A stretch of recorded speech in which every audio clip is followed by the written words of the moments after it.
right, Wednesday, 18th of September 2024. This is a morning cafe. Karibu sana. I tell you, the energy. I'm loving it. I'm just listening. I'm soaking it all in. Of course, I am Shiksha Arora with Fred Indimuli, and today is... You know, there's a dance we did. It's there on Instagram, if you check it out, yes? And I've tried my moves here and there. And people are saying, oh, Jamas doing a suit, I'm going to do another one. Yes. This is my name is Fred Indimuli. Rematch, and Indimuli is going to make sure he redeems himself now with maybe some casual wear. I tell you. Yeah, give them what they want. Okay. At Shiksha Arora, that's where you can find me on Instagram, so you're able to catch up with me on social media. At Fred Indimuli, at TV47KE. That's on Facebook, on YouTube. You can also find us on X as at TV47 News. Follow us, interact with us. The hashtag is Morning Cafe TV47. All right, a packed show for you, and of course, State of the Nation. 2 MPs will be in studio. They returned from the month-long recess yesterday. What exactly is on their calendar today and going forward, we'll be seeing part of what is suspected to be as their agenda in the coming weeks. So we'll be looking at that later on. All right, we're going to be looking at postpartum hemorrhage. Now remember Dr. Kireki Omwanwa as well as Jean Lukaku, who is a PPH survivor, which is a postpartum hemorrhage. So make sure you listen to that very informative discussion that's going to be happening from 8 to 9 a.m. All right, and it being Testy Wednesday. We've got Executive Chef David from Olive Gardens Hotel, and he will be cooking up nachos with tortilla chips, raising burger as well from 9 a.m. to 10 a.m. Fred, I can already see you drooling. No, not sure what exactly that is, but yes, tortilla? I'll be waiting to see that. I think I've just watched it on TV. You've never had tortilla? No, me, I'm a guy. Chips? I'm a guy of mukimo and gideri and ugali, you know? It's okay. We'll change his taste palette very soon.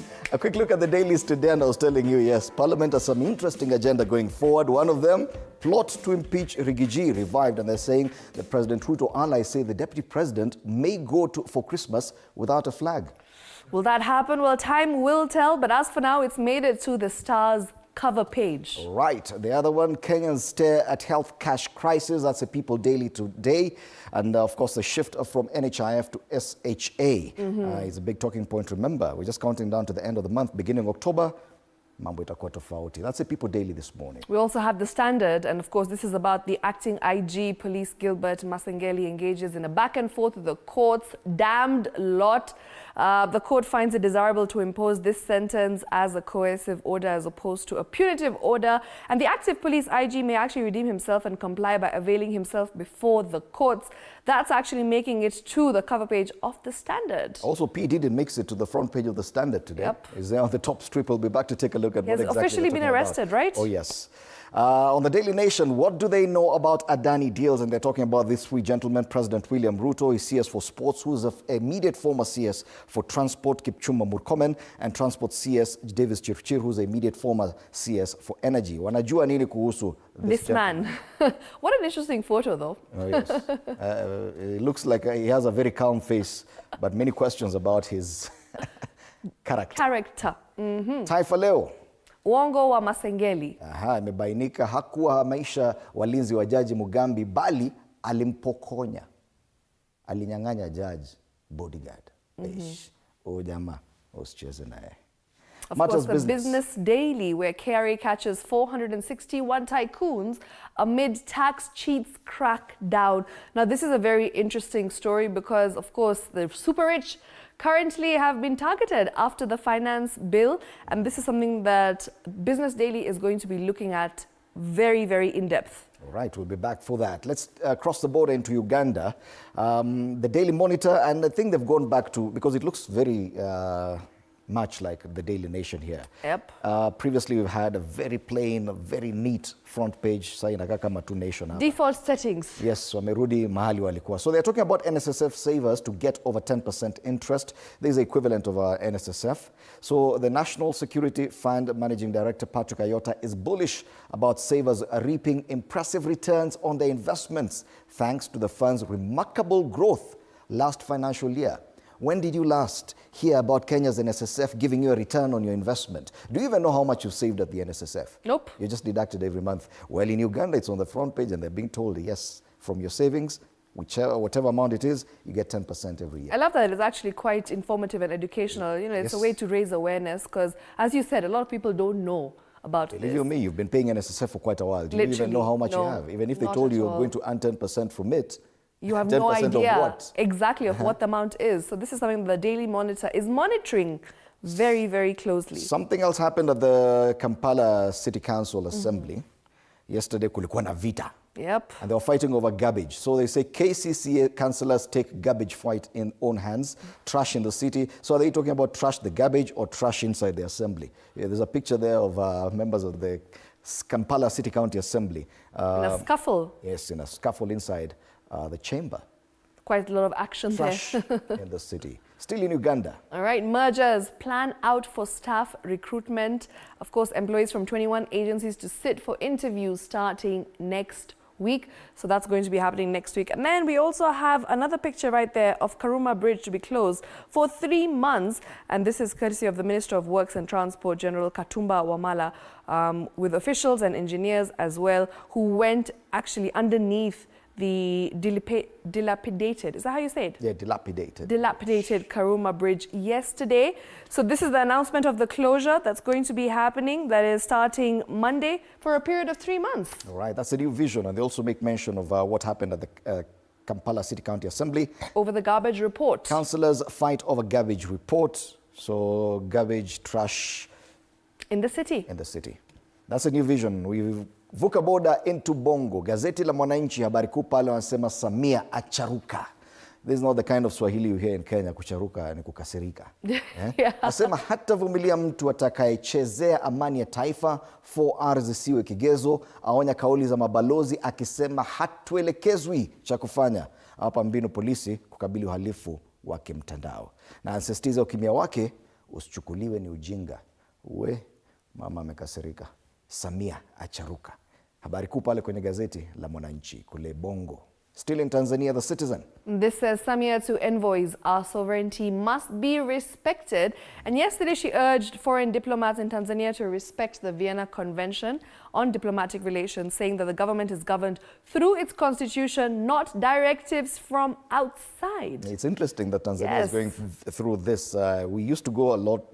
back in the day. Back in the day when President Daniel Moi was president. Absolutely. Kept on saying this, ambassadors, we seem to have moved on. Now we relate with the ambassadors much better. But there's more respect that's obviously given to them. But yeah, it seems like Samia not looking too happy. All right, and we'll be back to take a look at the local dailies in depth and probably traffic later on. But now let's take a look at the traffic situation across the country. And we start off at the coast in Ukunda. Some nice... the weather. Yes, the weather situation today. I think the cold is affecting all of us right now. But yes, speaking of the weather in Ukunda, 24 degrees is currently the lowest. Highs of 28 degrees expected at around 3 p.m. That is 2 p.m., 3 p.m. afternoon onwards. We will be seeing very, very sunny temperatures, a very sunny, beautiful day, which I cannot wait for. Because yesterday in Dimuli, here in Nairobi, it was so unpredictable. Yes. In the morning, it's cold. By 2 p.m. it's hot. And then back at 6 p.m. it's cold again. Very cold, yes. It was dull for most of the morning. Yeah, and, cloudy. Yes, cloudy and dull. So yes, in Ukunda, there are bits of cloud cover today morning, but once you get to mid-morning, 11 a.m. it gets sunny. Sunny throughout the day into the evening. What a life. So, yes, what lovely beautiful holiday weather. What about Garissa? Not now. Weather in Garissa feels like 23 degrees, is actually 23 degrees right now as we speak. Cloudy, but of course it's going to get hotter. And seems like the highs are at 35 degrees today. Wow, 35. Yes, so throughout the day we will be seeing temperatures rising up until 35 degrees. Obviously later on in the afternoon is when we are expected to see 35 degrees in Garissa, which if you ask me, you can boil an egg on the floor. Yes, now this is not holiday weather. This is not. This is harsh weather. This is weather where you feel like you're burning, your insides as well. Yes, let's go to the other part of Nyanza, not the lake side, but closer. Yep, looking cooler today, of course, starting off at 16 degrees at this very moment, at this time. And then, of course, as the day progresses, it goes up to 25 degrees. We are expecting showers at 3 p.m. That is, rain is expected to come. 30%, that's the chance of rain today in Stanley Nyaringeta was telling me that this is typical of Kisii, that yes, however hot it may be during the day, you can trust me, it will rain at some point in the afternoon. Just to cool you down. Yes, and then That's at 3 p.m. Then at 4, back to sunny intervals again. So ile tu just mvua like ile that. ni kawaida, Mungu lazima afungulie tap kidogo, kunywa maji. We call it blessings, right? Finally, let's take a look at the city weather this morning. City in the sun. Ooh, 15 degrees as we speak. Actually gets warmer throughout the day as well. We have highs of 26 expected. Wow, it's been a very long time since we saw highs of 26. But yes, do expect that at 3 p.m. So exactly what I said yesterday. It did get hot at the same time. From 2 to 4 p.m. is when you're about to sweat. So make sure you dress accordingly. Don't wear a sweater.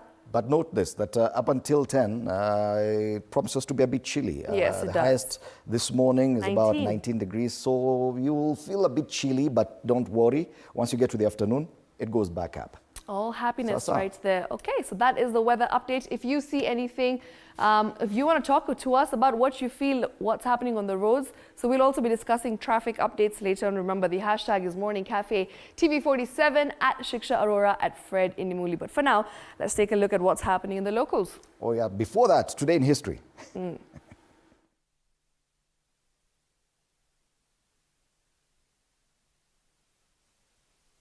Today in history, 18th September 1960, Nigeria became a republic, gaining independence from British colonial rule.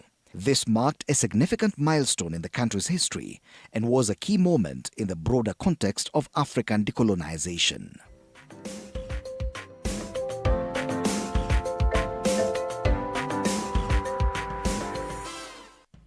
Yes, and Ms. Shiksha, as you rightly put it, it's now time to take a look at the local dailies.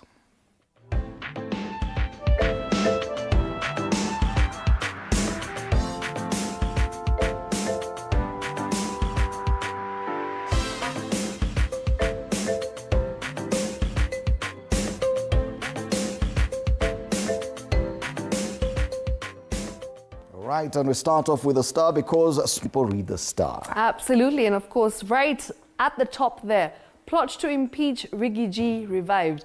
Do you know what I feel is very interesting, that they're actually referring to the deputy president As Riggy on the front cover page. So that's what we call the star. And I think this is the most dramatic headline that we have on the dailies this morning.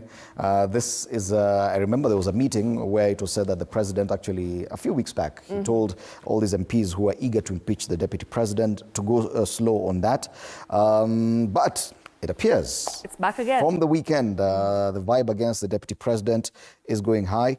Many Kenya Kwanza members shy away from taking public stance, but confirmed that the plot is on, and the story is on pages 4 and 5 of this paper. Go there, grab yourself a copy of the Star today and read about the plot to impeach Riggy, which has just been revived. Wow, the other story given prominence on this front page, and it's this picture there. And yes, Riggy is there next to the president. This is the very first cabinet meeting since the cabinet was reconstituted. Ruto chairs first broad-based cabinet meeting where people like Opio Wandai, the new CS for energy, was there.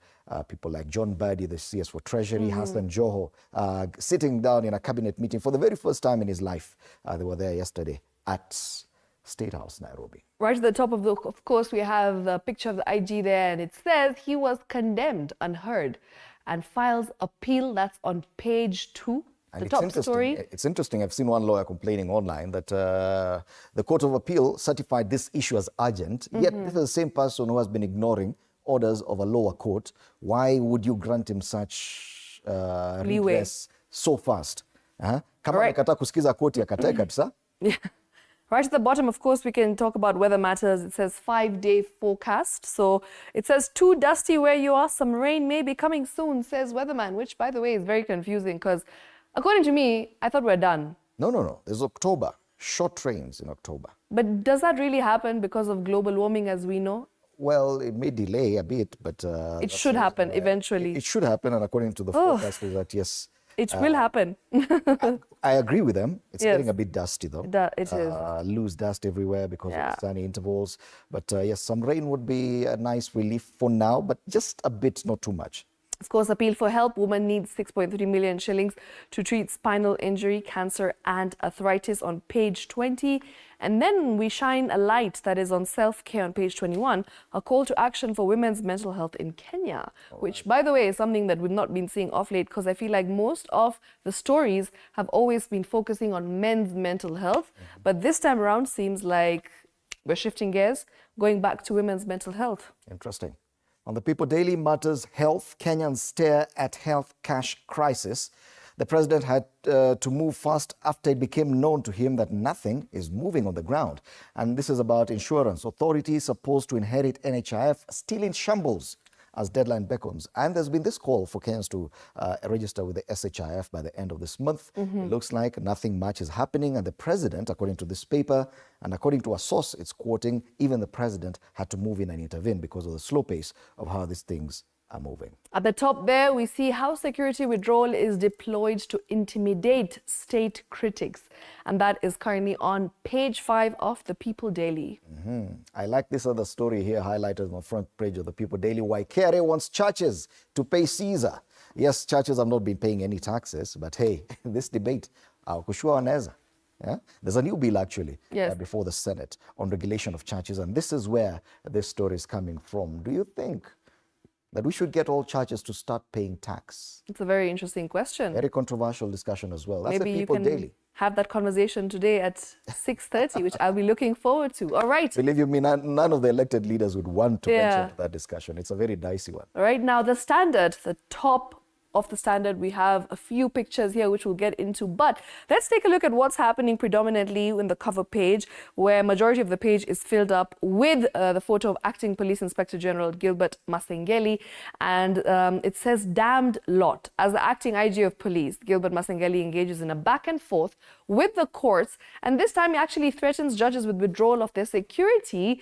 3 men, by the way, are nowhere to be found weeks after it was claimed that they were abducted by police officers. And you can see the pictures there of the 3 men, the said 3 men. One of them is called Adam. Can't really see the second name. We have Jamil, and we have the third one. Yes. So Bob Njagi, Jamil Longton, and Aslam Longton. These are the 3 men who are said to be missing 3 weeks. And they are the damned lot, because now with these exchanges between the acting IG and the courts, that standoff, no one is talking about. And what happened to them? And why is the police service mandated under the Constitution to protect limb and property? They're turning a deaf ear on efforts to actually find them. So all that on page 4 of the Standard. All right. Other quick highlights on the front page. Ruto borrows Uhuru script to tame Gachagua. Nyamira governor survives an impeachment, which was very interesting. The county assembly was seeking to impeach him yesterday. They did not manage to do so. As I told you, hip-hop's P. Diddy finally gets his big fall. He was arrested yesterday. And you know, this has been going on for so long because there's been constant evidence against him. There's been raids in his house consistently. They've been talking about so many things that they've been seeing in those tapes that have been recorded from his house, footage from his house, CCTV, which shows, you know, drugs, parties, underage girls, a lot of things that have been happening in his house for the past 15 years or so. And now is when finally he's in jail. Wow. Interesting. My thoughts about that are very different, but anyway. Matter sports, it's a tough rota as City face Inter Milan, and this is a UEFA Champions League going down this week. So if you're a City fan, probably let's take a look at the back page and see. Some small team beat an even smaller team. We only talk about big teams. 7-0. You notice that we only talk about big teams like Manchester City here. So today's Champions League fixtures: Bologna, Shakhtar, Sparta Praga, RB Salzburg, Celtic, Slovan Bratislava. Yes. Okay, these teams. I think the biggest is Man City and Inter Milan. Inter Milan at 10 p.m. So for lovers of the UEFA Champions League, this 10 p.m. is the interesting match to watch out for today at the Champions League fixtures. Check out all the fixtures on the back page of the Standard this morning. On the Daily Nation, What do they know about Adani deals? Of course, three men there, pictures of President William Ruto. He said he would be a madman to sell JKIA. Sports CS Kipchumba Murkomen, he was in the transport docket when Adani JKI deal was brokered. And of course, transport CS David Chirchir, who says he was in energy when Adani power deals were entered into. That's a picture of the billionaire Adani, and remember, it's a very controversial Indian conglomerate that is the Adani Group, and they've shown the spotlight on them and of course some top government officials, and this is amid the public outcry over the rush to seal these transactions for 30 good years. 30. It's not just the airport, even Ketraco, the national grid, yes, they're there for another 30 years again. That's something that we'll be looking at on page 7, only in depth, Kenya. by the way, only on the Daily Nation. The other story on the front page of the Daily Nation that many people may miss is that the lecturers' strike actually begins today. Wow. And our talks, of course, to avert a nationwide boycott by university dons and non-teaching staff have collapsed. Of course, this is setting the stage for a strike that begins at midnight. And the strike was called off by the university's academic staff union, that's UASU, and the Kenya University Staff Union, that's the KUSU. And it comes barely a week after students called off their strike following an intervention by the government. Right. So paralysis at universities starting today. Yep, midnight. So it's already started. It's on. So yes, hakuna kusoma leo. Ama mujisome, just go to the library. Kama unapenda masomo. Nyong'o whips ODM members to back Ruto government. Now, this is an interesting thing because they've always been saying that ODM is not in government. Yes. It's just some members who've gone into government. Yes. But what will this mean if you juxtapose it with what we saw on the front page of the Star, a plan to impeach the deputy president? So if ODM is behind the Ruto government and all Ruto MPs decide to impeach the president, will ODM MPs as well follow suit? Yep, that's a very interesting angle that we know, something that, once again, Fred should discuss today. Yes. Jambo Bwana hit composer Ted Kalanda Harrison dies at 72 years of age. That story is on page 13 of the Daily Nation. A tribute to this. Maybe the young people may not understand, but Jambo Bwana. Wow, I didn't know that. Gani, Muzuri Sana. That's the guy. Ted Kalanda. May his soul rest in peace. Condolences to his family. All right. Uongo wa Masengeli ndio habari kuu kwenye ukurasa wa mbele wa Taifa Leo. Imebainika hawakuwahamisha walinzi wa Jaji Mugambi bali alimpokonya. Anakuja kusema hapa ati alihamisha. Hadi jana jioni Jaji Mugambi hakuwa amepata walinzi wapya alivyodai kaimu inspector generali. Wakati wa kufanya mabadiliko hayo pia wazua maswali. Kwani alifanya hivyo baada ya kupewa kifungo cha miezi 6. Habari kamili kwenye ukurasa wa pili. ODM tuko kwa Ruto, Nyong'o asema. Habari yenyewe hapa ndio tunasema, je, kama wanachama wote wa ODM watakubaliana na wale wa UDA, basi Rigiji ako taabani. Harakisheni ubunaji IEBC, Kalonzo asema, na Starlets under 17 wapaa. Gavana Nyaribo aponea tena, ni kidokezo pale juu na masuala ya spoti. Man City versus Inter Milan, nani mkali? Miamba hao wa soka wa Ulaya wakutana leo kwa UEFA Champions League mida ya saa 4 jioni. Finally, business. All right, now remember, this is the top story on the Business Daily, covering most of the page where it says, Kerry catches 461 tycoons amid tax cheats crackdown, and super rich targeted after finance bill woes. Now that's a picture of Kenya Revenue Authority Commissioner General Humphrey Watanga. 1.9 billion shillings is the amount that is Kerry collected from 170 HNWIs recruited in the year to June 2023. And in case you're wondering what HNWIs is, it's high net worth individuals. 461 of them have been roped in, and whose gross annual incomes estimated at over 350 million, representing a 171.18% jump from 170 recruited a year earlier. So this will obviously, shore up the revenue. We will be seeing higher numbers. Yes, if you're among the high net worth individuals, 350 million shillings plus. Yeah. One day. Yeah. We manifest. Oh, yes. But not to be caught by KRA. But we just manifest to have that kind of money. Right, Fred? All right. So yes, those are the local dailies and the big stories there. And we might be discussing some of them with my panelists after the break. So do stand by for that conversation. Let's take a look at the cartoons today and see what they're focusing on. And on the Standard, they have a caricature of the president with a knife and a cake that is cut right in the middle. Which is the Mount Kenya region. Kenya region. So ameguza mulima. Finally ameguza mulima. Divide and rule, That's or rule and divide. The commentator says divide and rule, or rule and divide. So has he managed to do so? Now there's a clear split between the eastern leaders from the eastern Mount Kenya region and western. Plus there are those who support Rigiji and those who don't. That's a Standard. Almost cleared for takeoff, and that's multi-billionaire Adani running away. And there's another person from the same Company.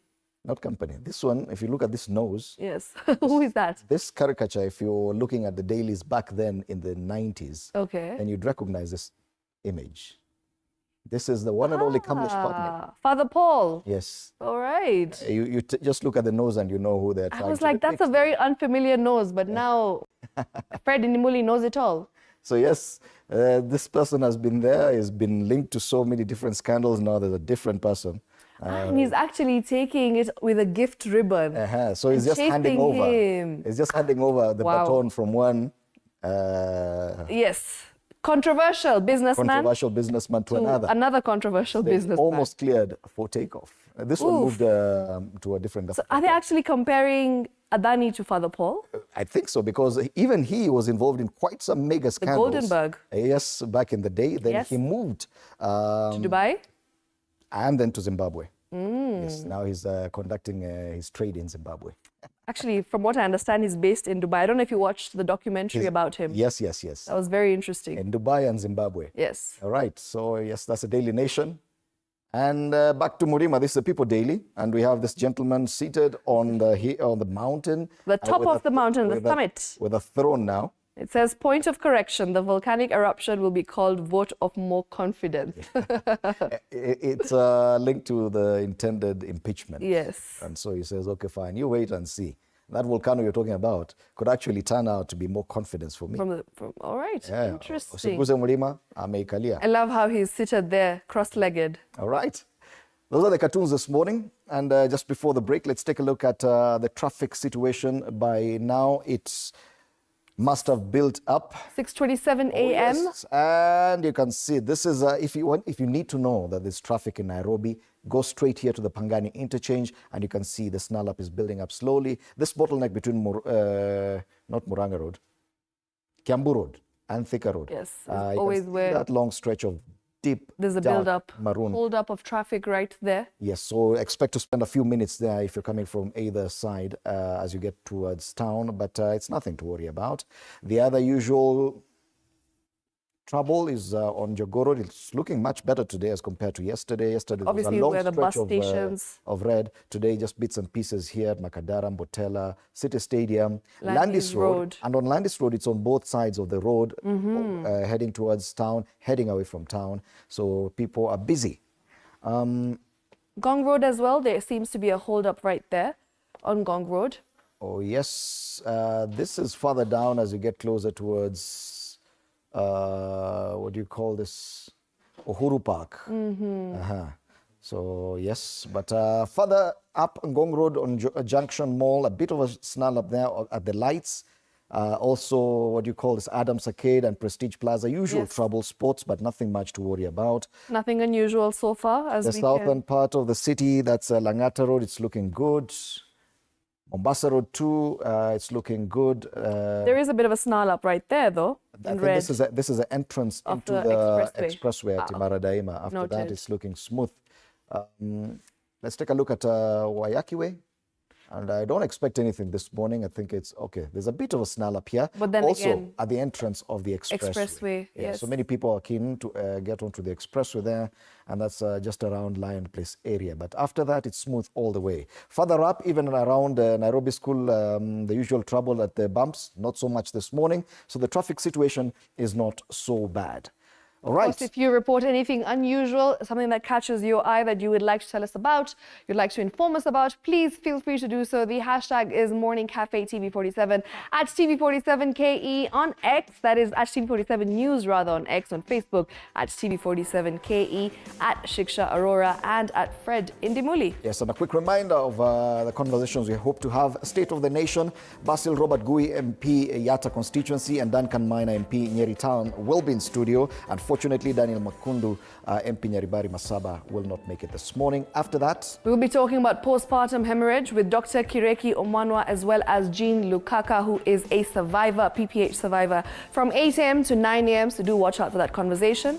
And finally, on Tasty Wednesday, we have nachos with tortilla chips and raising burger. Nachos with tortilla chips, which Fred Indimuli said is a foreign concept for him, but it's a must that today he sees what it is. All right, you're watching Morning Cafe. Let's take a break now.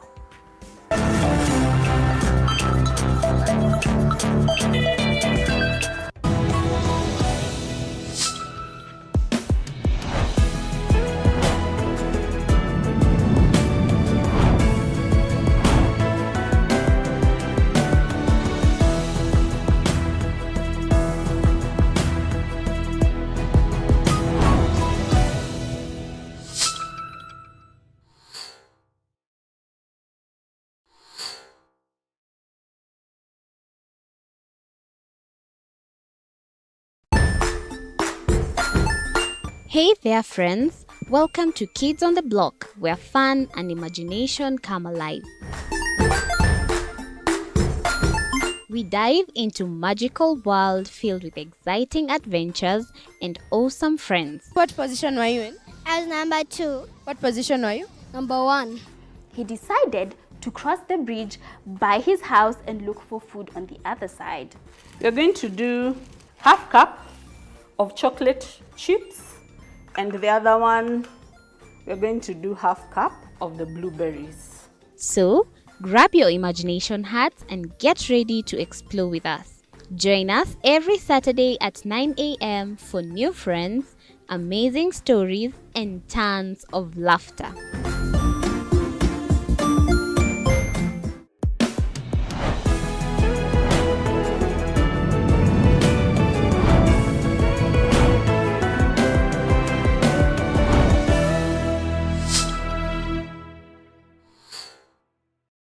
Join us as we explore the journeys of those who defy the odds and break barriers. We dive deep into the stories of triumph. Sometimes when parenting a child with a special need or whatever disability, family life becomes a bit complicated and you may end up raising the child on your own.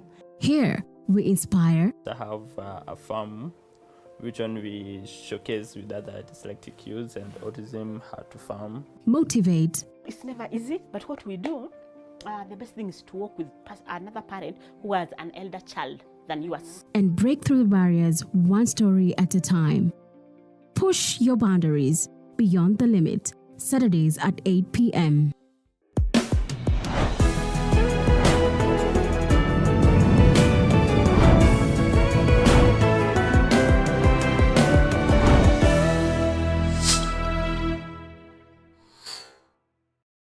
The Grind, where business meets brilliance. It's not just about the ideas. I was working as a shampoo boy. I used to wash clients' hair on the sink. It's about making them happen. From big wins. In primary school, when we would be asked what people want to be, I was categorical that I want to be a nurse. To hard lessons. The consoles change, the gaming equipment keep changing. We cover it all. Tune in to The Grind, where every episode is packed with insights. The person who is serving customers, always be a customer-centric. Strategies. When you pay attention to detail, you get luxury items. And stories to fuel your ambition. Don't just dream it, grind it. Mondays at 7:30 p.m.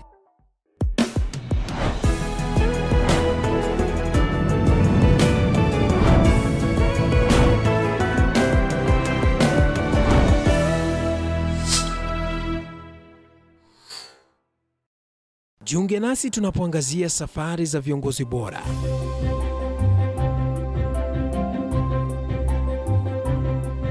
kutoka kwa ushindi mkubwa hadi masomo magumu. Wakati wetu kwamba wasichana si wa kusoma, ni wa kuolewa, ng'ombe ipatikane, wazazi wakuwe watajiri. Tunashughulikia yote. I wish I were a better investor. My parents taught me how to look for things for myself.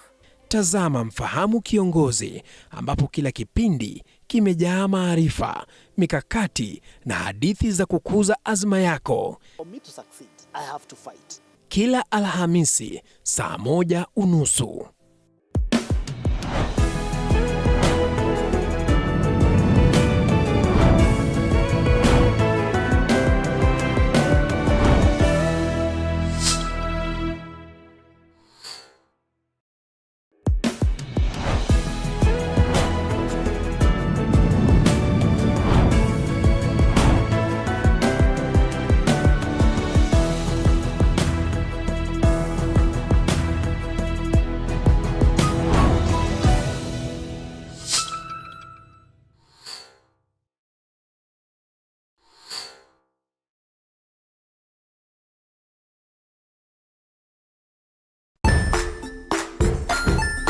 Hey there friends, welcome to Kids on the Block, where fun and imagination come alive. We dive into magical world filled with exciting adventures and awesome friends. What position were you in? I was number 2. What position were you? Number 1. He decided to cross the bridge by his house and look for food on the other side. You're going to do half cup of chocolate chips, and the other one, we're going to do half cup of the blueberries. So,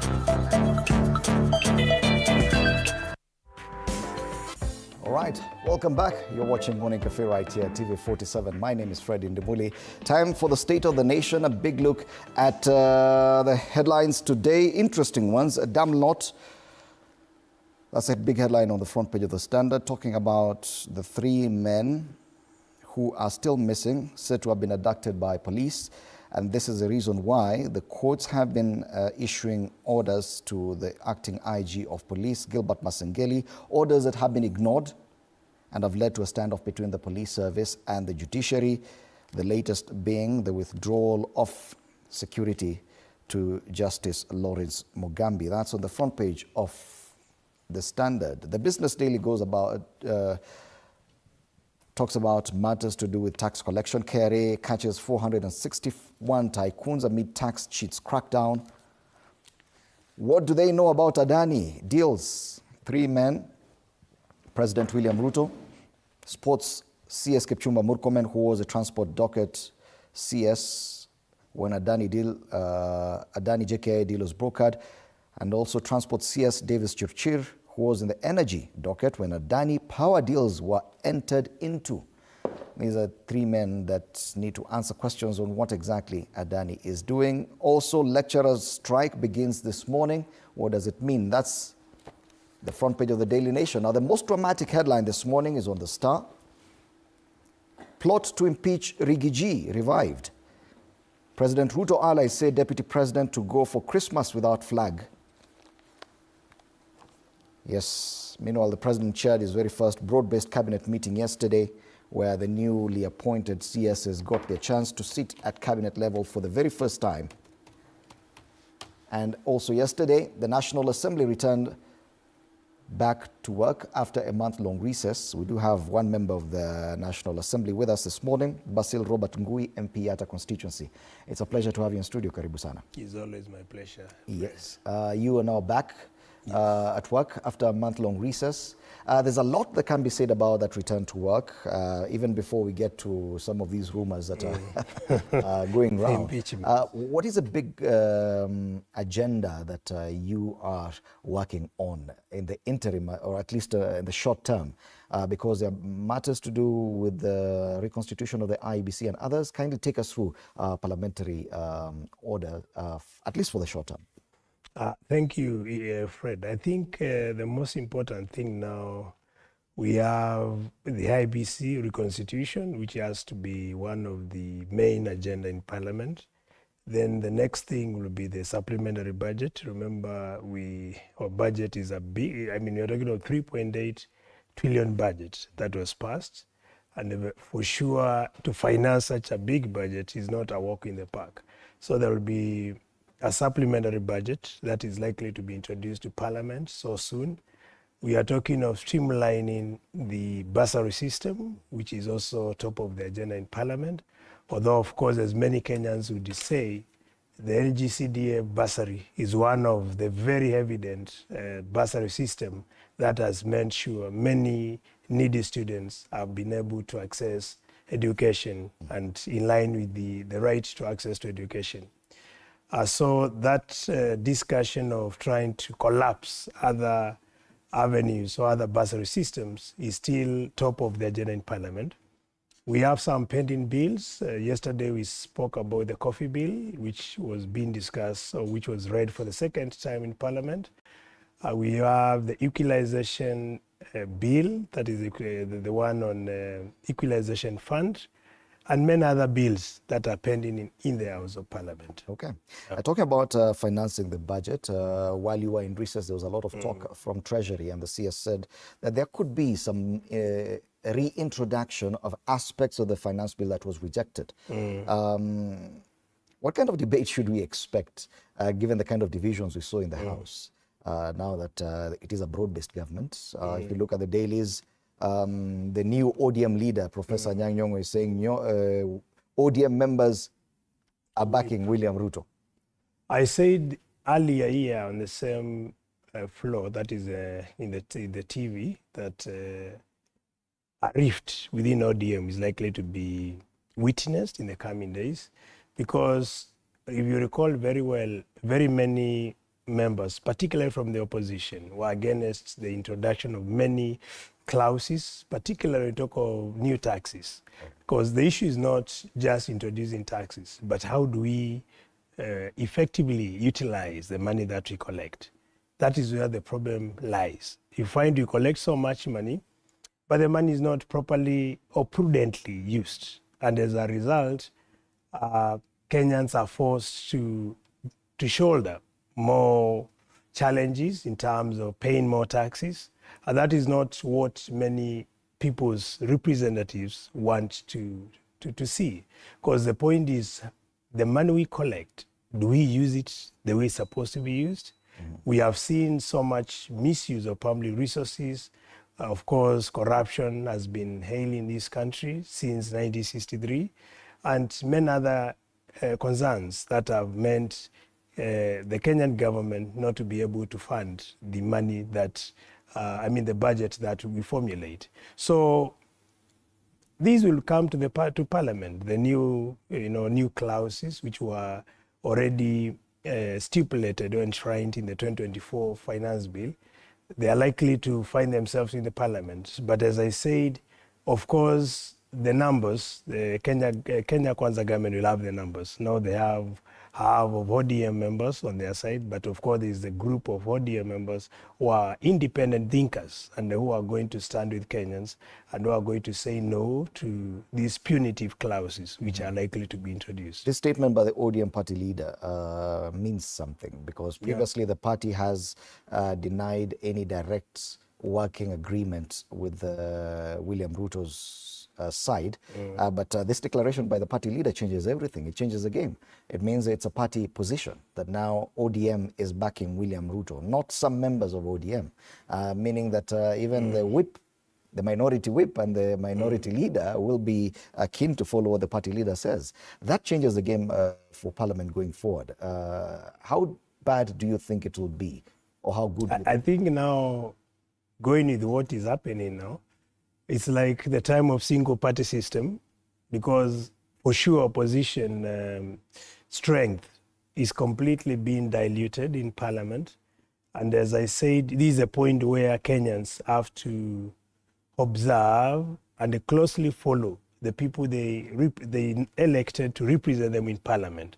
Now it's about myself, but not the party. It's about the people we represent and what they want brought or been fronted in Parliament. Because if we go by the whims of the party, then it means the ODM and the UDA party will carry the day. Yes. And that is going to finish opposition and make Mwananchi Wanjiko to be on our own, you know, which is not what many Kenyans want to see in parliament. But as I said, enough. I mean, we haven't lost it because not all members of ODM are going to follow the dictation coming from the party leader.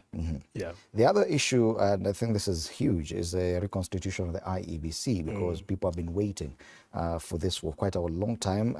With the NADCO process, it's just a matter of time. Now, we've seen your party leader, Kalonzo Musyoka, talk about this. He led the NADCO process and is now pushing and calling for on MPs to rally and ensure that this IEBC is reconstituted.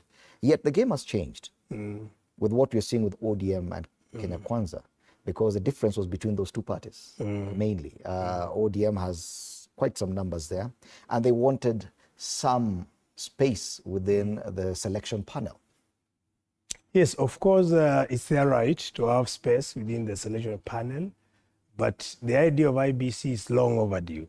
Remember, we have constituencies which are not represented. We lost a member of parliament early 2023, and up to date, that area is not represented in parliament. So it's very unfortunate for all these months that region has no representative in parliament. Again, we have a new generation of Kenyans who have not been able to get a voter's card. So without IEBC, voter registration has been halted for the period we have stayed without IEBC since the time Chebukati left office. So in real sense, or in a nutshell, IEBC reconstitution needs to be done like yesterday. So that should be some of the things we are going to push very strongly within Parliament to ensure that we have IEBC that is working, and that represents, or that means the minimum thresholds provided for in the Constitution. Yes. But there was a lot of debate about the involvement of political parties in this process. Are you worried with the new working relationship between ODM and Kenya Kwanza that now this debate about reconstitution of IEBC will be diluted to a huge extent because now this group is working together? But do you know, let me tell you, Edie, that the worry you have is the same worry I have. But I can tell you, Kenyans, based on what we have witnessed in the recent past, when it comes to time of election, regardless of who will be chairing the IEBC or who will be the commissioners of IEBC, I don't think rigging will happen again in 2027. Rigging will remain a history. It will be historical. What has changed? I mean, the voices of the Kenyans. This is the first time Kenyans are going to unite in 2027 without considering issues of tribes or the regions where they come from, but it will be about looking for a leader who is able to unite the country, who is not driven by the appetite to steal from them, and not someone who is just talking for the sake of talking, but a Kenyan, a leader who is going to ensure there is merit in governance, a leader who is going to ensure end to corruption, a leader who is going to ensure there is no opulence in government, and a leader who will ensure governance is not driven or characterized by negative ethnicity as we have witnessed over the years. That is a person that Kenyans will be voting for. And for the first time, Kenyans are going to be united. Remember, people have been paying, like I'm talking of the housing levy. You and me, we have been paying for the housing levy. Do you know in my constituency, now a single house is being constructed since that levy was introduced? I'm paying for something I don't know where it is. You know, you don't understand whether this is a mortgage system, because a mortgage, you know, you have got to an agreement with the sale of the house, and you know you'll be paying house for a certain period of time. Yes, you are paying for nothing. It's like you are paying for air, basically, you know, which I would say is conning, you know. We are being, our money is taken away without our consent. So some of these issues have meant Kenyans unite, because you can imagine your pay slip. You have a pay slip which looks big at the gross level, but what you take home is nothing, you know.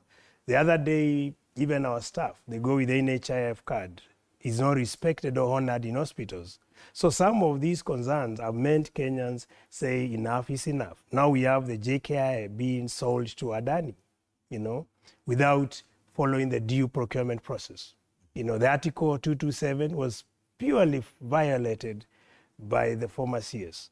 Remember, in any procurement process, it has to be competitive. Elements of transparency, fairness, and the cost effectiveness has to be considered when you are awarding or when you are issuing tender to any vendor. But that was not respected. So these put together will make Kenyans unite. And of course, what you've just talked about basically sums up the first 2 years of President William Ruto. He marked 2 years last Friday since he took oath of office, the 13th of September. And over the weekend and for the better part of this week, we'll be just looking at the scorecard, the president's scorecard. And how would you rate him for the first 2 years? I know you're also a new member of parliament, but how would you rate the president's performance in his first 2 years? If I give the rating rightly, you may think I'm biased, but I don't think he has attained average. He's below average in terms of delivery. Kenyans had hope in him, but unfortunately, that is not happening. Because like when he came to my constituency, he made some promises in 2022 when he was campaigning. And one of it was he's going to ensure most of my main roads are going to be upgraded to bitumen standards. We have 2 key roads, that is Matu to Katangi Road and Dalani to Makuyu Road. And these are roads which are going even to decongest Thika Road. When he was campaigning, he categorically said that if you elect me as your president, I'm going to ensure these roads, which have remained untarmacked since 1963, are going to be upgraded to bitumen standard. That has not happened to date. He also said Yatadam, which my people or my constituency have been looking for and which will support irrigated agriculture in my constituency, that the dam will be constructed within the first 1 year when he gets to office. That has not happened. So many promises he has done across the country.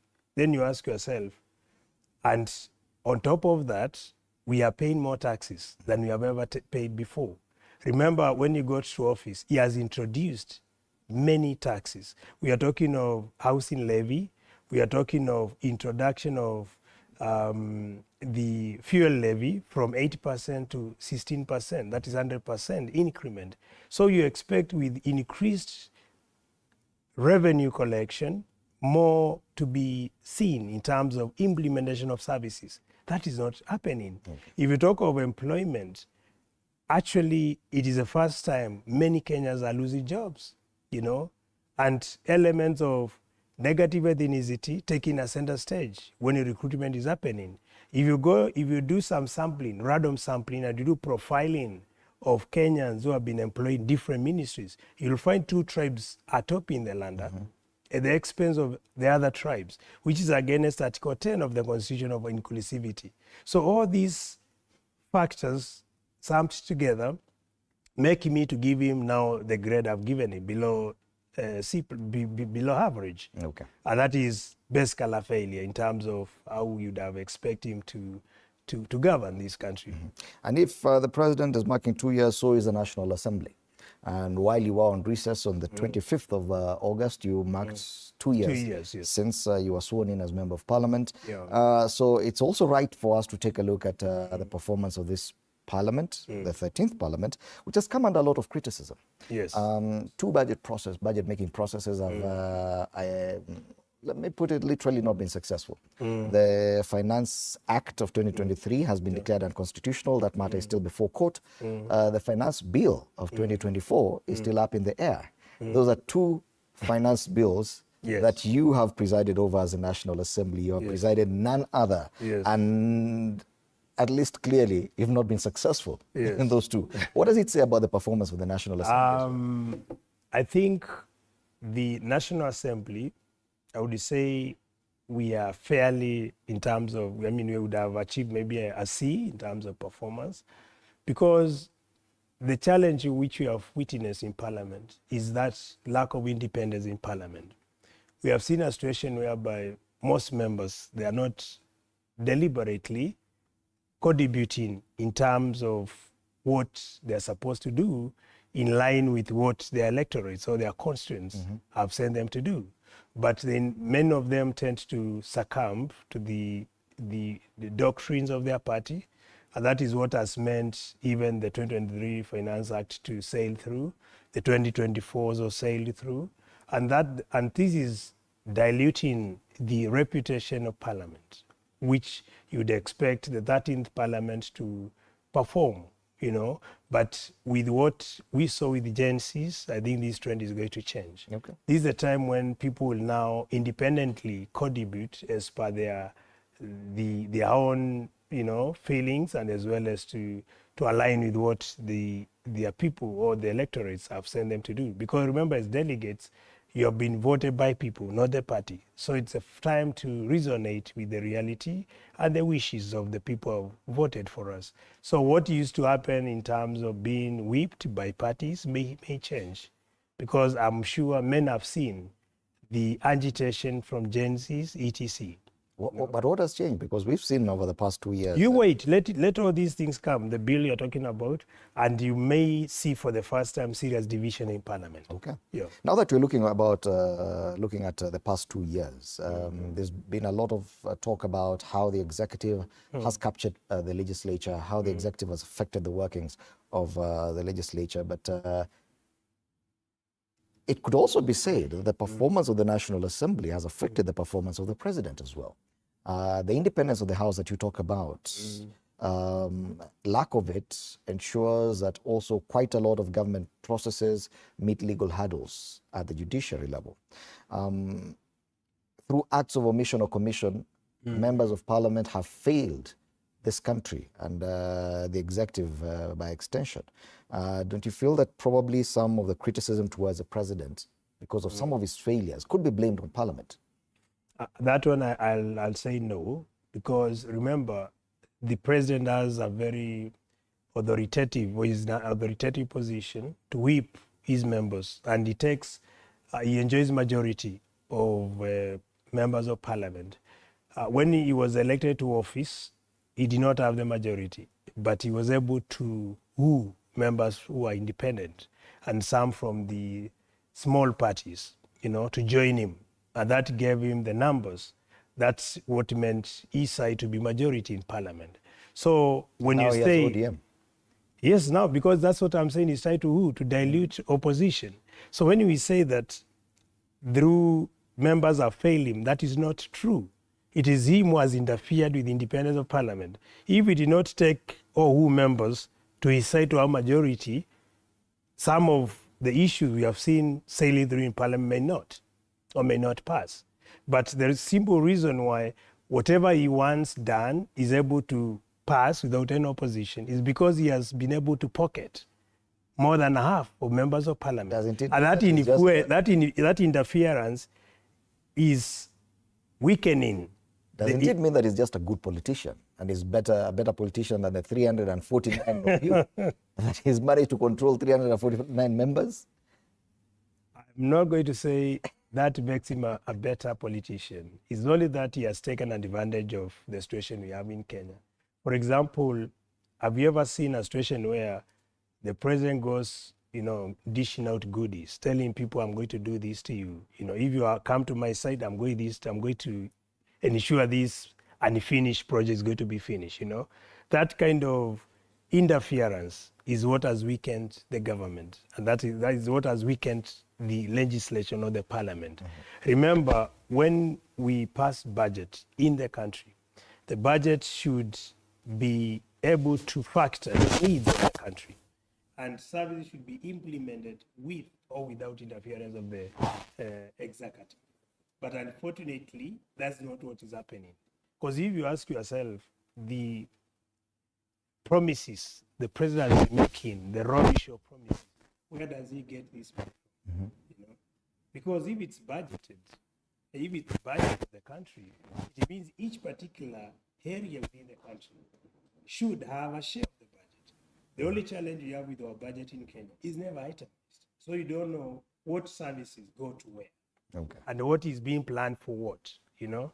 I've said it in Parliament. If we had an itemized budget, that level of interference would be seen. Because if you make a promise, rubbish or promise, then you'll have to ask yourself, where do I get the money? Where's the money to coming from? implement this particular project? But since they know it is not itemized, it is lumped together, then you can easily say from this activity or from this lump sum budget, drive or take this money, do this. Okay. You know? So that kind of interference is what has weakened the performance of Parliament. Okay. So we cannot say Parliament has meant the president to underperform. Okay. It is the opposite. Okay, interesting. The National Assembly returned from recess yesterday to a packed in-tray. Key among them, the reconstitution of the Iebc, financing the budget, which could see some aspects of the rejected finance bill of 2024 make a comeback. I don't know how the reaction will be, as well as a proposed streamlining of the CDF system. Interesting things and interesting days ahead. One more thing that probably we may look at is a plot to impeach Rigiji. Yeah, I'm just reading, I'm not saying it should have been plot to impeach the deputy president. They've gone with Rigiji on the front page of the Star. We'll be back to look at that and a lot more after the break. You're watching Morning Cafe.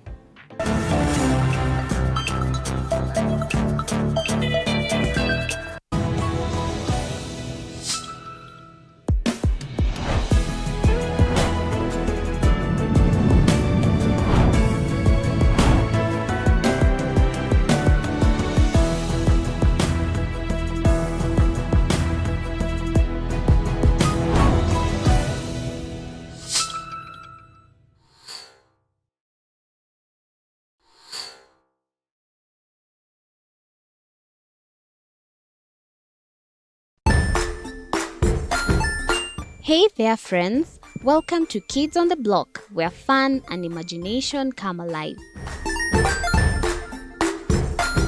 We dive into magical world filled with exciting adventures and awesome friends. What position were you in? I was number 2. What position were you? Number 1. He decided to cross the bridge by his house and look for food on the other side. You're going to do half cup of chocolate chips, and the other one, we're going to do half cup of the blueberries. So, grab your imagination hats and get ready to explore with us. Join us every Saturday at 9 a.m. for new friends, amazing stories, and tons of laughter.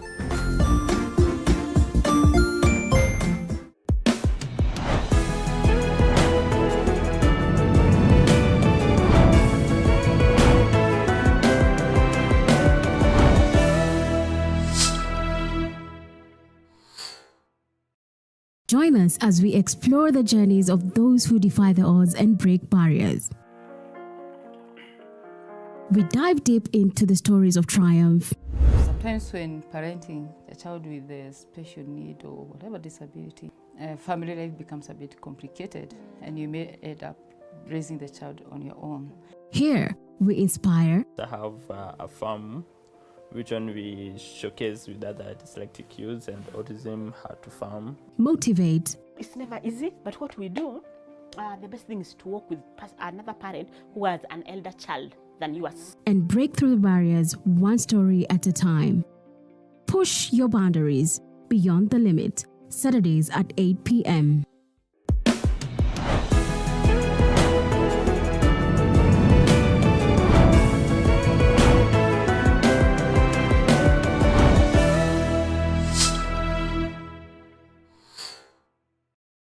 The Grind, where business meets brilliance. It's not just about the ideas. I was working as a shampoo boy. I used to wash clients' hair on the sink. It's about making them happen. From big wins. In primary school, when we would be asked what people want to be, I was categorical that I want to be a nurse. To hard lessons. The consoles change, the gaming equipment keep changing. We cover it all. Tune in to The Grind, where every episode is packed with insights. The person who is serving customers, always be a customer-centric. Strategies. When you pay attention to detail, you get luxury items. And stories to fuel your ambition. Don't just dream it, grind it. Mondays at 7:30 p.m.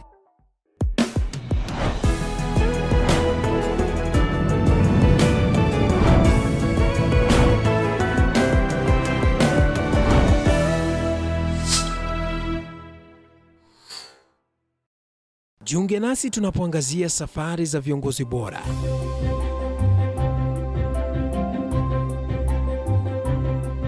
Kutoka kwa ushindi mkubwa hadi masomo magumu. Wakati wetu kwamba wasichana si wa kusoma, ni wa kuolewa, ng'ombe ipatikane, wazazi wakuwe watajiri. Tunashughulikia yote. I wish I were a better investor. My parents taught me how to look for things for myself. Tazama Mfahamu Kiongozi, ambapo kila kipindi kimejaa maarifa, mikakati na hadithi za kukuza azma yako. For me to succeed, I have to fight. Kila Alhamisi saa 1:30.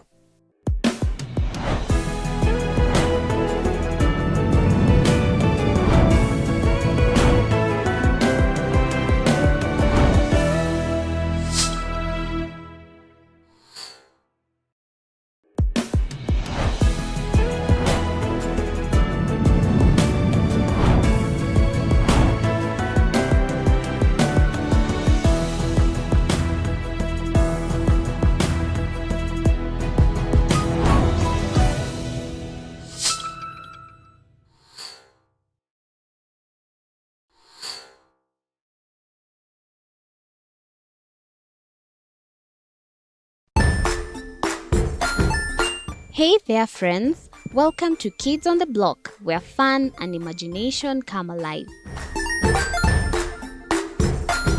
We dive into magical world filled with exciting adventures and awesome friends. What position were you in? I was number 2. What position were you? Number 1.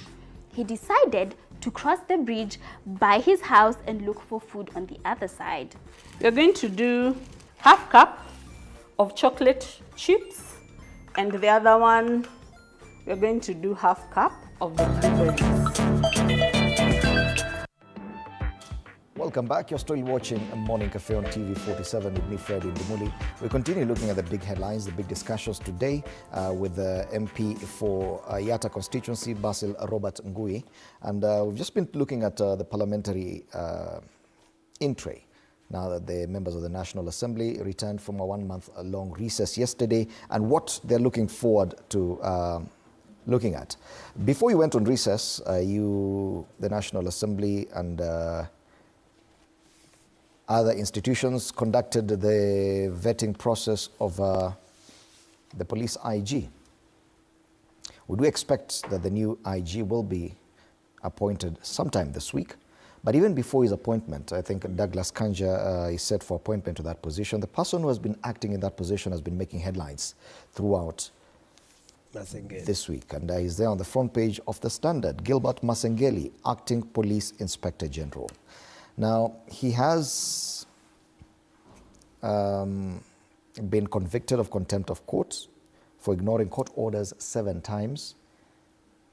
Even with his conviction, he has now withdrawn the security from the court official, the judge who convicted him, Justice Lawrence Mugambi, and so far nothing has happened. It is a standoff between the police service and the judiciary.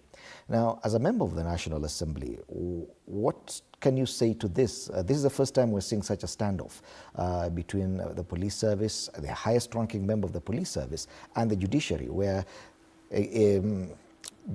general contempt of court orders has now become the order of the day. I think first is very unfortunate of such a senior officer not respecting the courts and more so the court summons. Remember, police are supposed to be law enforcers. That is the main duty of a police officer.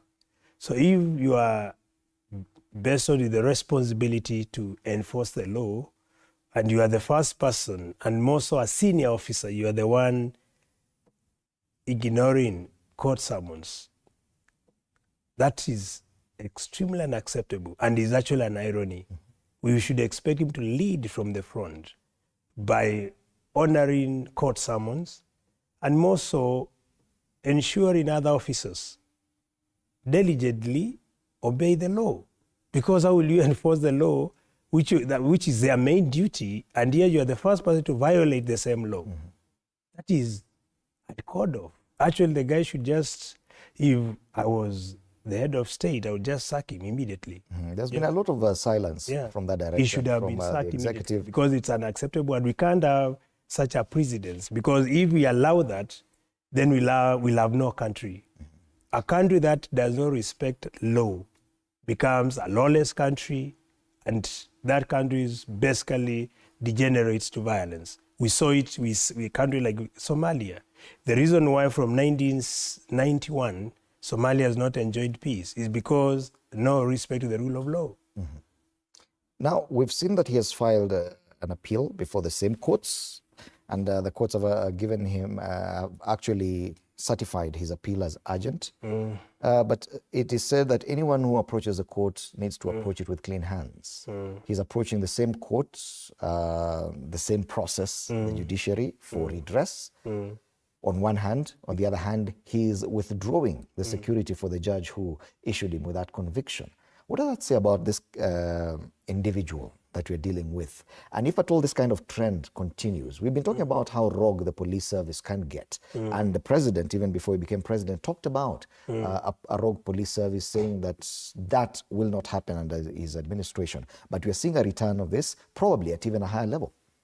You know, those retaliatory actions of withdrawing security personnel of the judge who issued the court orders, it is completely wrong, is immoral, and should not be tolerated.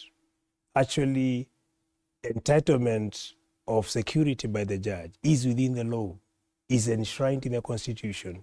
So it's not a favor the police force do to the judges and another senior person who is categorized as VIP and who deserve to enjoy security. So what he's doing, it is clear indication he doesn't understand the law. And the guy needs to be taken to school just to be able to understand what the Constitution says and what is the role of the police to ensure we enforce what is in the Constitution.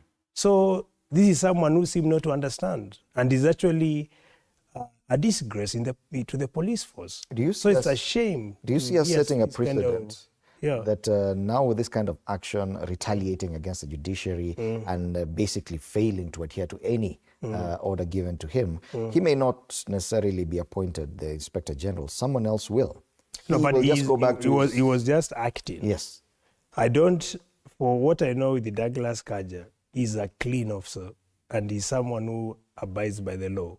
So we expect Douglas Kaja, when he's sworn in, people like Masengeli to be put behind the bars. He needs to be arrested and prosecuted for not honoring the court summons and for what he's doing. The retaliation actions of withdrawing security officers for the judges is not acceptable at all. So the good news is the new nominee for Inspector General position might be sworn to office preferably, if not this week, next week.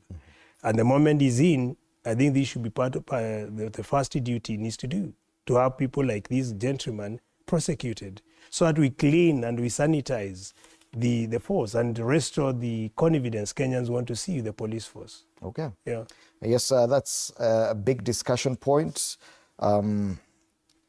The Acting Inspector General of Police, Gilbert Masengeli, and the kind of standoff that the judiciary is having with the police service, it continues being a very worrying trend and a worrying piece of news for the entire country, just watching what is happening with this. And I want to take you back to part of the parliamentary agenda, and this is purely political. Yes. It's what features on the front page of the Star. Plot to impeach Rigiji revived. This was there a few weeks back. And at some point, the president intervened, asked members of his party to go slow on that. We've seen that this has made a return over the weekend. There's a lot of talk about what the president should do to get rid of some of the baggage. And people used some very serious and heavy words talking about this issue, meaning that the debate has been revived, especially when the National Assembly was on recess. Now you're back and they're talking about the president's allies saying that the deputy president will go for Christmas without a flag. Many Kenya Kwanza members shy away from taking public stance, but confirm that the plot is on. We saw a lot of your colleagues from the Mount Kenya region have a meeting in Nyahururu last week and make a declaration in support of someone else away from deputy president. This time around, with the bolstering of numbers from the ODM side, probably it looks more feasible that the impeachment of the deputy president could actually happen, don't you think? Before we discuss of the impeachment, there are grounds to impeach someone. You don't just wake up and say, so and so should go home. We need to ask ourselves, what has Rigiji, the deputy president, done to warrant an impeachment? Personally, I don't see any gross misconduct that the deputy president has committed which would warrant him to be sent home.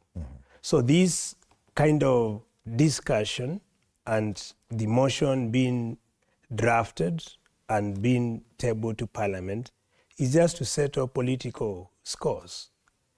The wars within the party of UDA should not be brought to Parliament. They should solve it in-house with the EZA party.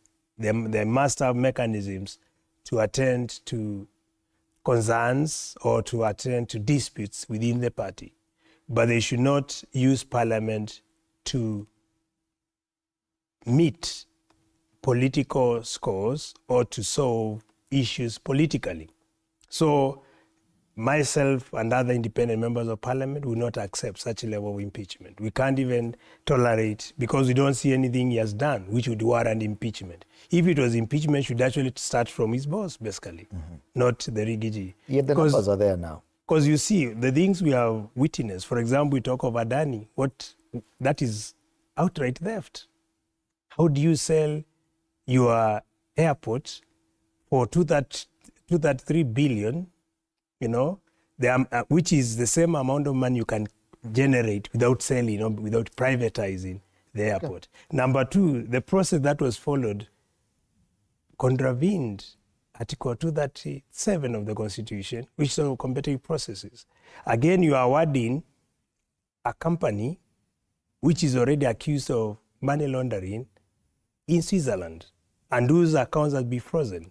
So that level of gross misconduct happening within our country and no one is taking action. And here you talk of Rigiji being impeached for something we don't understand, then it basically doesn't make sense to us. Okay. And we are not going to allow such things to be brought to Parliament. Article 150 on the removal of the deputy president, it says the deputy president may be removed from office, A, on the ground of physical or mental incapacity to perform the functions of the office, or B, on impeachment that they're now considering, on 3 grounds. 1, on the ground of a gross violation of a provision of the Constitution or any other law. We've not seen that.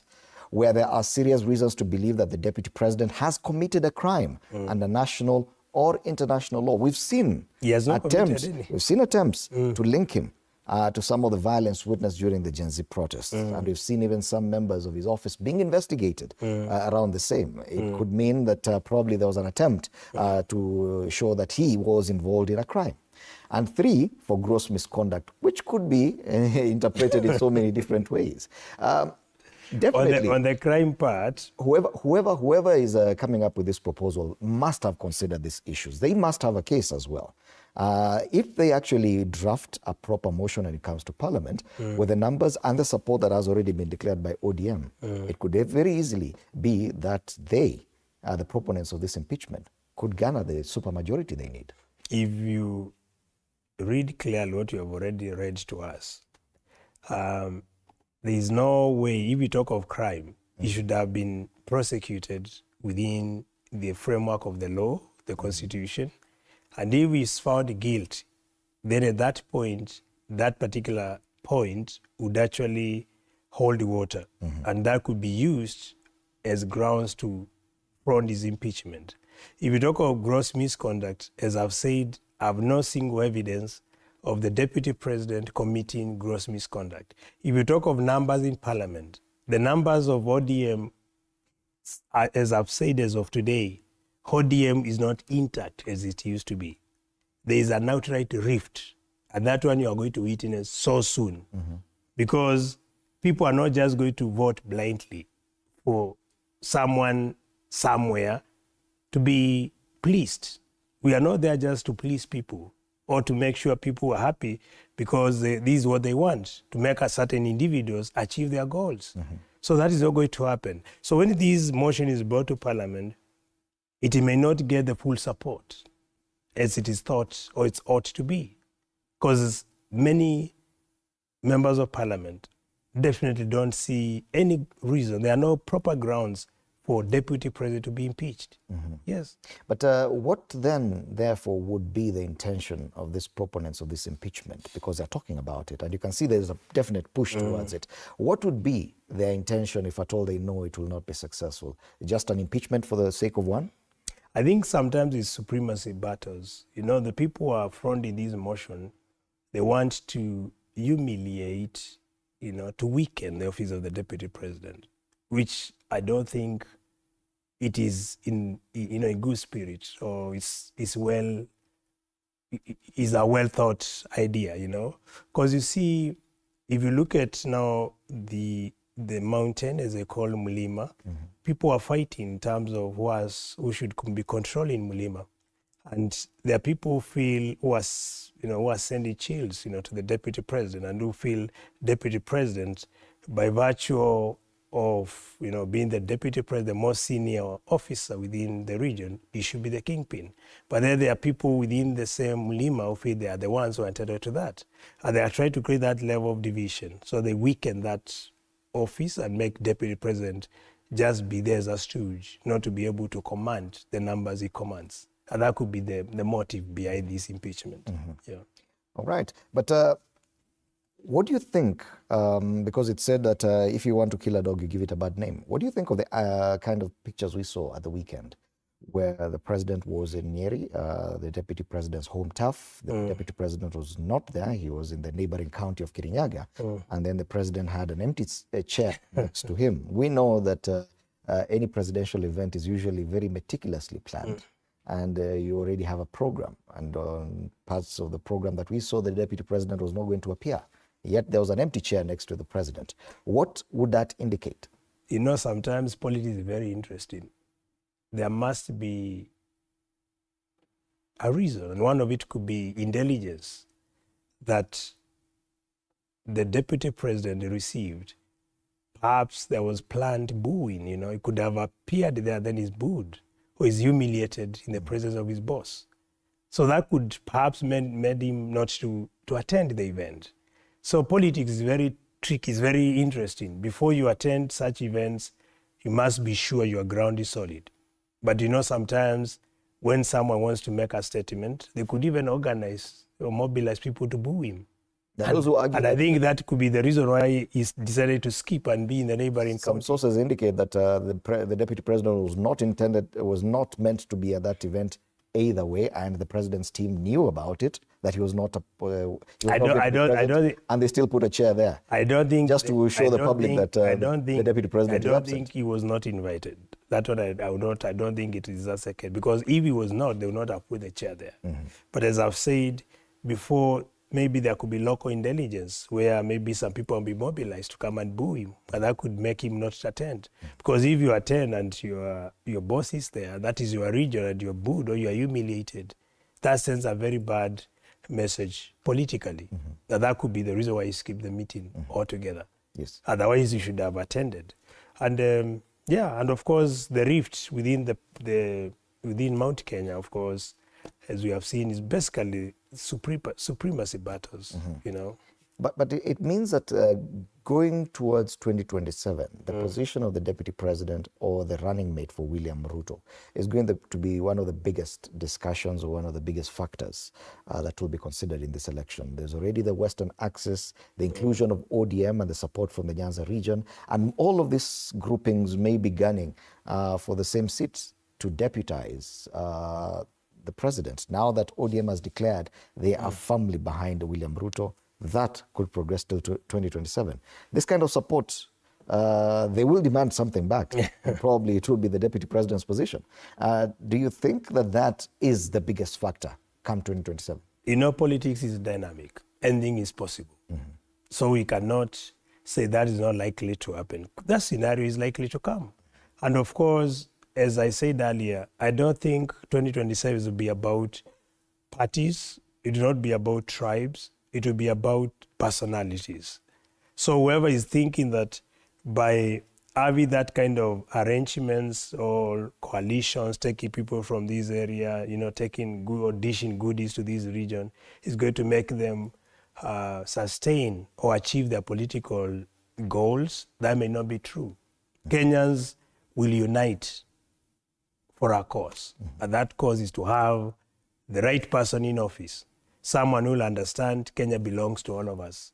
You know, Kenya doesn't have, is not about regions. Now, like everyone, all of us, me and you don't come from the same region, but we are facing the same challenges. You say we don't discuss regions, but we've seen your party leader talk about a possible alliance, regional based, with the Mount Kenya region and the inclusion of the Akamba in the abbreviation GEMA, that Kikuyu, Embu, Meru Association include A as Akamba.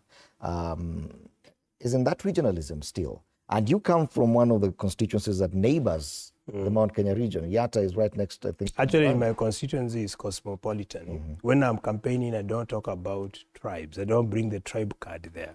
Because if you use that tribe card, definitely you're going to lose. Because remember, in my area, a significant number of my people are not Kambas. So it's a cosmopolitan constituency. What matters to them is the person they are voting, the personality of this person, and the agenda the person has. And that is what will replicate, or what will reoccur in 2027. Of course, when you talk of Ngema, those are traditional outfits, you know, traditional, cultural, political outfits, which were there from 1963. The A was Akamba. It's only that Akambas have been a bit silent on that. They have not been participating in the cultural festivities of this coalition or of this outfit. Now they are reviving what has already been existing there. So it's not a new thing that is occurring. And I don't think the idea of Ngema is to use it as a bargaining vehicle, because as I've said, changes are going to be witnessed in 2027. But plans are already being made. Sorry? Many parties are already planning ahead of time. And it's not wrong to plan to be in a possible alliance with the Mount Kenya region, the two regions of Ukambani and the Mount Kenya region. It's not wrong to plan ahead of time. But you see, when you talk of the Gema coalition, the main agenda is to unite the tribes for the sake of progress, you know, for the sake of posterity when it comes to development. At least to be able to have these people speaking from the same, reading from the same script and reorganizing themselves in a way that the community remains united for development agenda, not basically political. Because you see, when people hear these groups are coming together, what comes to the mind of many is the political negotiation, which I don't think is the main agenda for Gema. Anyway, if that happens to be the case, we'll be able to, to see if that will make an impact. But as I've said, I'm understanding where Kenya is moving to, and with what Gen Zs were talking of tribeless, we are partless, etc. Remember, majority of Gen Zs will be voters in 2027. So they're not going to succumb to those traditional outfits which have been used for benefit of certain areas. So you do not necessarily support the actions of your party leader? No, it's not that I don't support the action, but as I'm saying, the reviving of Gema is basically to bring or to unite the community on basis of development. Politically, it may work for us, but as I've said, we are not banking on that alone. We are focusing on uniting Kenyans across all political divides by ensuring we have people who will not think of themselves, but will think of the country. Yeah. All right. And I think that is what my party leader stands for. if you look at that, I mean, if Kalonzo was to steal, he would have stolen a lot, you know, because he was deputy president, you know, he was able to serve as minister, but he forgot that for the sake of the country, you know.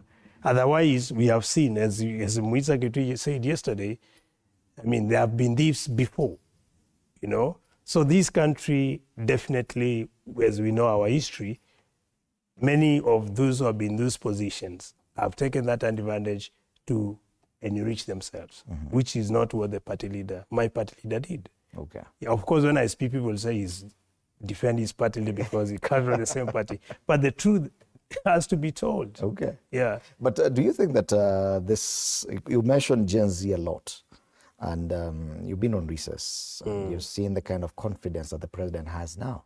Basically, the feeling that is that with the support of ODM now, he is way beyond the kind of agitation that the younger generation had. That kind of simmering discontent is gone, that he's now on solid ground. In fact, we see him traveling more and more outside the country, something that he had stopped doing. Do you understand his relief and where it comes from? Or do you share the view, like so many others, that the discontent is still there? It's still simmering and could emerge at a later point? If you recall, during the time of Gen Z's protest, many of them disappeared. Abductions have been happening in this country. And that is what calmed or brought some form of, I would say, sanity in quotes, in terms of, you know, the protest becoming a bit silent. Because majority of those who are influencers through the experts and others, today they can't be found. Their families are still looking for their kids, you know. And this is what meant that level of normalcy to set in.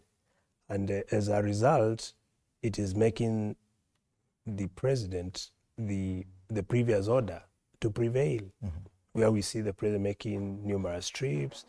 The broad-based government, you know, brought new faces in the cabinet, and also some of the members who did not want, or who majority of the Gen Z did not want to see them in cabinet, found their way back. So, in reality, the strategy which was used by the government did work for them. Of course, as I said, you cannot bandage a wound without treating it and expect the wood to heal. So the problem has not been solved. It has only submerged, but it is there. This pacification, how long do you think it will last? Maybe the few years coming, but from 2027, things might be tough. Yeah. Okay. All right. I want us to go back to Parliament, and you've talked about even members of the cabinet and how they've been performing. I talked about some cabinet members who were there, who made a comeback, and questions still linger. Some of them are there on the front page of the Daily Nation when it comes to this deal that is both on the cartoon behind you and the front page of this paper. What do they know about Adani deals? Two cabinet secretaries here. Kipchumba Murkomen, who is the current sports CS, but was the CS in charge of transport when the Adani JKI deal was brokered. And now Transport CS, Davis Chirchir, who's now in charge of transport, but was the CS in charge of energy when the Adani power deals were entered into. These are just some of the CSs that many people were not happy with, but who have maintained their positions in cabinet going forward, meaning that the president has felt there's really no need to change his ways. He can stick with the same people that people are complaining about. Nothing much will change. Just looking at some of these deals, and we could focus on the Adani deal for now. What changes? Has the National Assembly even changed, even in its approach to some of these issues? You said that some of these Adani deals were procured without necessarily following the proper procedure on public participation, on having different entities apply for the same competition. But there's a role that the National Assembly has to play. It has been curiously quiet on some of these deals. Don't you think that it is failure by the National Assembly? We've seen the Senate trying now to handle this. Don't you think that Parliament is the weakest link, and that's why we end up with some of these problems? You know, what I agree with you is the deal, the way it was done, basically it was just kickbacks and exchange of money. Because there's this American company by the name Buenos Aires, who in the interview which they did with the Bloomberg, they said very clearly that they did tend or they did bid for management of JKI. But apparently the former CS did give them a deaf ear to that. They were not considered in the procurement process. Instead, Adani, which has a questionable background, which I stated earlier that, like as of today, some of their money, more than about $300 million, has been frozen in Switzerland. And if you have a company with such a dated history, and then you are awarding the same company to manage your JKI, which was performing anyway, then it tells you there's so much that was done under the carpet, and mainly that is monetary. Isn't that a failure by the National Assembly? Now, when it comes back to the debate on the privatization of national entities. When it comes to National Assembly, we have a committee that deals with that.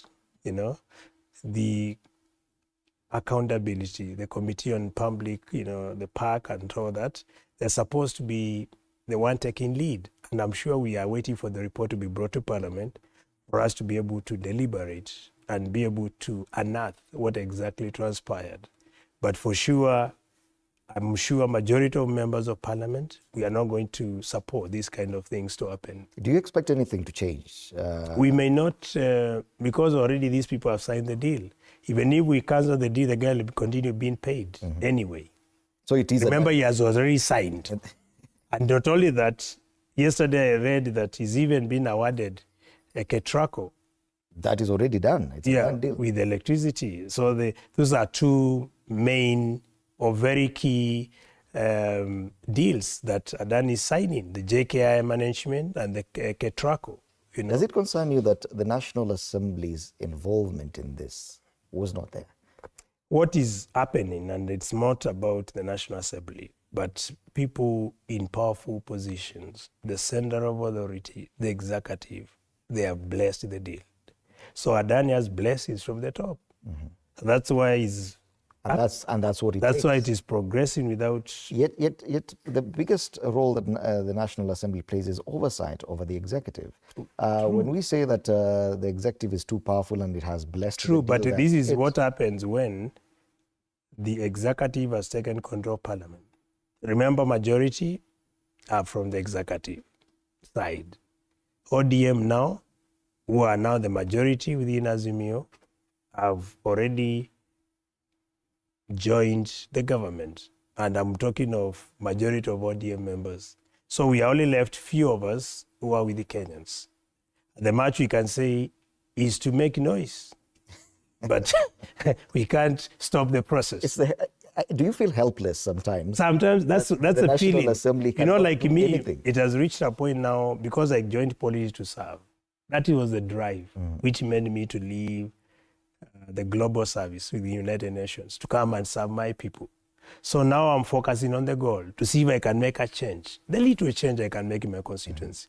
Because sometimes you reach a point where there's nothing much you can do. Do you feel this? The only thing I can do maybe is to carry the mess and disappear with it and have the Parliament dissolve. Because if you go there, and that is a frustration. You know, in any job, there are challenges. So if someone asks me what are the flip side, which you have witnessed in Parliament, one of it is basically seeing a serious state capture to Parliament, where instead of being independent, we ought to be, that independence is not there. Now we are talking, as I've said, majority of members are from the ruling party. Okay.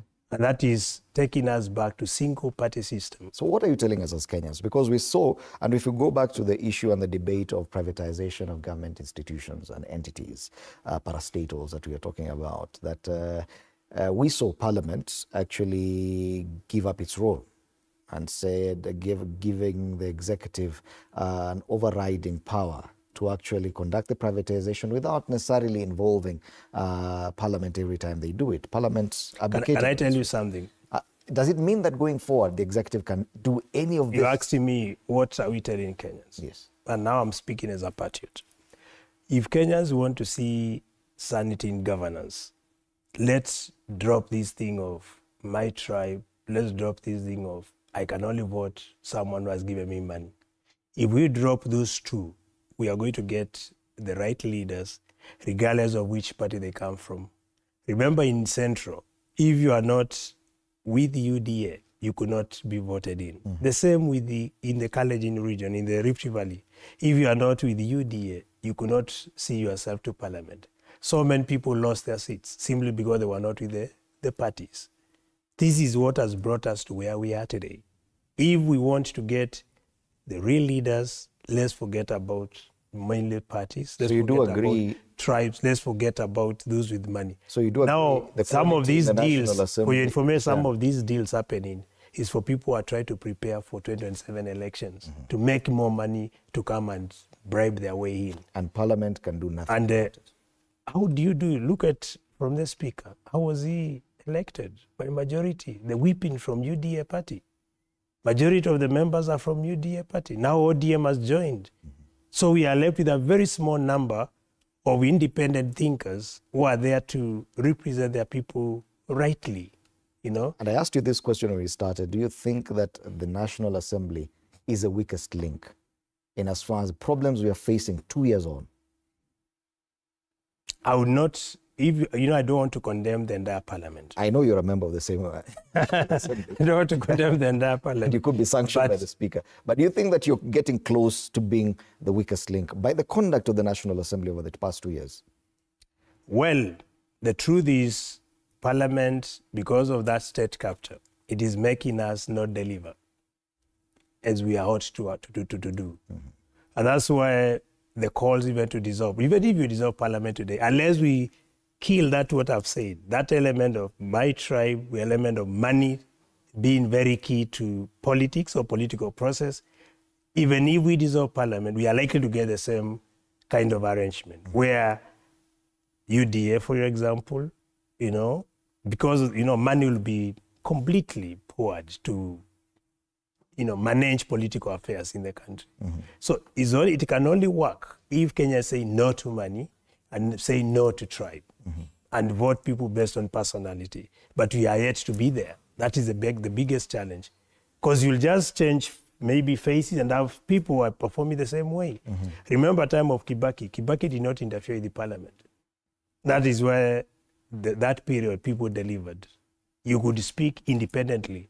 But today, if you are independent, you are likely not to get any services mainly from the national government to your area, apart from the CDF kitty. Because if there was no CDF, trust me, it would be almost simple because people want to see results. Okay. And since our budget is not itemized, the executive decides where to take the money or where to channel the money to. That is what has been making the president to make the promises, the roadshow promises, because he can tap to this, an itemized budget, and use that money to implement the project he has promised to the people. Okay. Through the roadsides.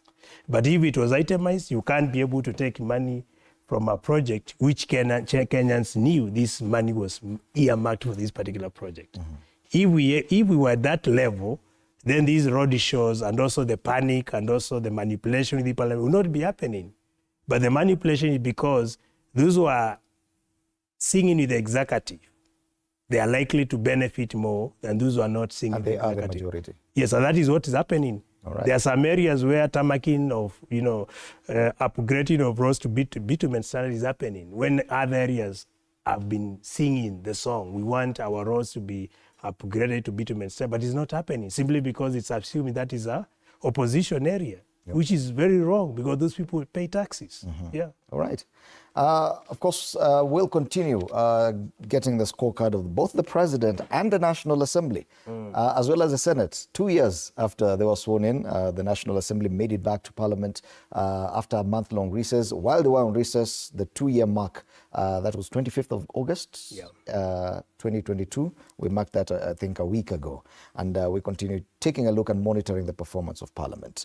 As we come to the end, very close towards the end of the show, there's a piece of news that I've seen on the People Daily that I'd want us to look at. It's a very interesting thing and it would still require your involvement. And this has to do with the regulation of churches. There's a headline on the front page of the People Daily that talks about KRA wanting churches to pay to Caesar, where KRA is pushing for law on taxation of churches and NGOs.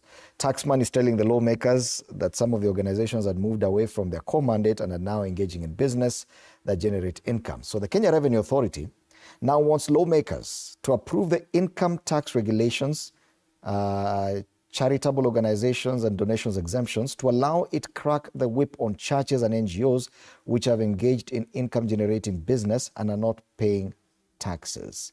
He told the MPs that the authority had faced a lot of challenges in implementing paragraph 10 of the Income Tax Act that outlined guidelines for the application, processing and granting of income tax exemptions due to differences in interpretation of the taxpayers and the authority. Now, this discussion is closely linked to the regulation of churches in Kenya, following what we've seen in the conduct and the Shakahola massacre and all this other debate. It is one of those debates that no administration wants to get into. There is a clear separation of state and religion in Kenya. Yet we have seen how it has intertwined, especially in this administration. This debate is one that probably the Kenya Kwanza team may not really want to get into because they've had a very cordial relationship with churches. What is your opinion about any attempt to change how churches and religious organizations have been operating so far in Kenya? You know, freedom of worship is provided for under the new constitution. And majority of the clergy, the religious group, have been abusing this freedom of expression, the freedom to worship. And if you look at our neighboring country, Rwanda, they have succeeded in regularizing worship and religion. In Kenya, if I make reference to what Pastor this is the pastor, the very controversial pastor, Ng'ang'a. Pastor Ng'ang'a did say that most of the churches are kiosks.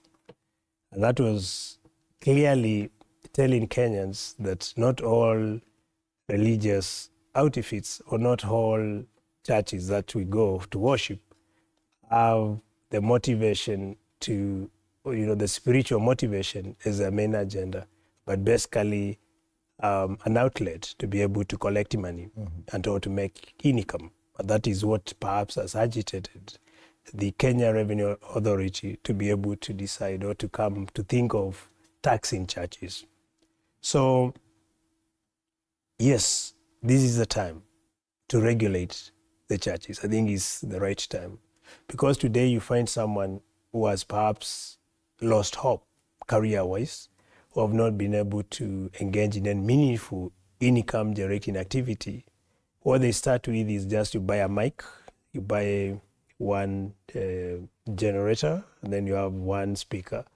And then you start in the streets. You practice how to talk. You practice how to quote verses here and there. And then within 2 months, you start with a small kiosk. And then as time progresses, it transforms from a kiosk to a well-structured church with a complete infrastructure. This isn't someone who hasn't gone to any theological school. Remember, for you to be a teacher, a religious teacher, you need to be trained. For example, if you make reference to Catholics, for you to be a priest, you undergo 10 years of religious teaching. 10 years. Where you are being trained to become a priest. But not all denominations follow the same route. Some, as I've said, you begin with one speaker, one mic, you study the streets, public places, you quote verses, and eventually you're able to convince masses to join you. That is what has happened. If I give you an example in my constituency, do you know how many churches I have? I have 600 churches. How many schools do I have? 200. There are more churches than schools. There are more churches than schools. In every sub-location, in every village, you'll find multiple churches, but very few schools in that particular area. That is a clear indication that there is a serious motivation. And if I quote Karl Marx, he said, religion is opium of masses. Majority of poor people, and most of because of very solid frustrations, perhaps that are anchored to the increased cost of living, many people tend to take religion as the only option to console them. So they get solace from the religion, from the church. And that is why majority of people who have seen that weakness and that concern have started of their pursuit the route to become religious people. And that also that is why I'm coming to that. That's why they open churches, because they know for sure people are frustrated and they only seek solace through the church. So they come, and in return, they use that teeth. You have to tithe, you have to contribute. The more you give, the more you get. So people tend to be, lured to that, and then eventually they're exploited, basically. Now, when it comes to politics, majority of the voters, remember Kenya is a religious country, so politicians bank on that. You saw what it meant President Ruto to be the president. He was dishing money a lot in churches, to the point even the former prime minister was questioning, where did this money come from? And indeed, it worked for him. The churches supported him, because majority of the population, you find them in the church because of the frustrations that they have gone through and where they are seeking solace from. And that, in return, you can't separate politics and religion. So when it comes to that regulation, it will be a tall order, because politicians are the ones to bring these bills. No one wants to be at loggerheads with the church. So this is basically a waste of time. It may not work, unfortunately, because as I've said, there's a thin line between politics and the religion, particularly in Kenya. 2027 going forward, that may change, because majority of the Gen Zs are not that very religious. If you want to confirm this, just take a walk on Sundays. You'll find Gen Zs taking photos, pictures in the streets of Nairobi, in numbers. So you ask us, do these people go to church? The answer is no. Majority, you find they have lost hope in the religion. And it is going to take us to where the US, the Europe, and other countries. Me, I'm talking from a point of evidence, from a point of information, because I used to live in those countries. I used to live in Rome. I used to live in the United States. I've also lived in the Middle East, working and serving the world. In those countries, you go to a church, you find it's only the older generations. Young people are not in church anymore. It might be the trend Kenya will take in years to come. But not now. And that will reshape the politics of that time. Okay. For now, that can't work, because as I've said, you can't separate the two. That's why you see many politicians have been dishing out money in churches. But what is so different to gain the support of the church and to retain and sustain the political core, the political status. What is so different between Kenya and Rwanda, for example? You mentioned Rwanda. And just recently, I think a month ago, the president there shut down 400 churches simply because he felt there were too many and were not really complying with this. How can a president a few kilometers away feel that he has the power to do that? Let me tell you. Yet in Kenya, it's so different. You can't compare Rwanda and Kenya. Neither can you compare Uganda and Kenya. Those two countries do not have term limits. Their constitution is not like our constitution. In Rwanda, Kagame doesn't need a church to be the president. He can impose himself and say it is me who has meant Rwanda to be Rwanda. And the Rwandese will listen to that. Kenya, you can't do that. You can't impose yourself because the rule of law here is more strong and extremely entrenched in the constitution. Rwanda is not the case. The same with the Uganda. Museveni has been there for decades. Even they have lost hope in elections, you know.